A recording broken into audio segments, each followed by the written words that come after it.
V tem videu bomo pokazali, kako lahko dodate spoj med temeljno ploščo in stebrom. Najprej morate iti v nastavitve projekta in pod zavihek funkcionalnost izbrati jekleni priključek.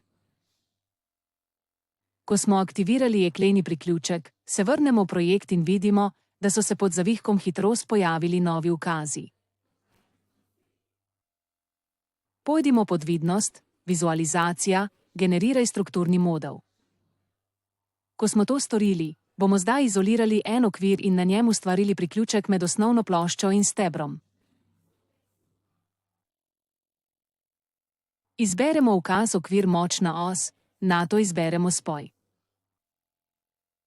Ko smo izbrali priključek, potrdimo ukaz in v paleti lastnosti se nam odprejo nove možnosti.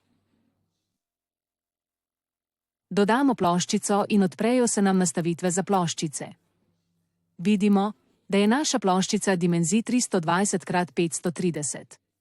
Spremenimo razdaljo vijakov ploščice od stebra in debelino ploščice. Ko smo definirali ploščico, začnemo z dodajanjem sider. Najprej bomo šli v podatke v sidrih in nastavili, da gre za sidre, ki imajo na koncu kroglo.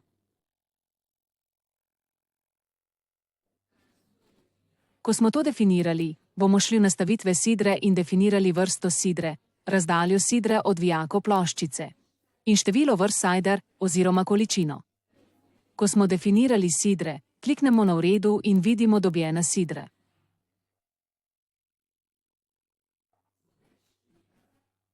Za lepši prikaz lahko dobljeno ploščico in sidre prikažemo tako, da gremo pod nastavitve pogleda za vse entitete.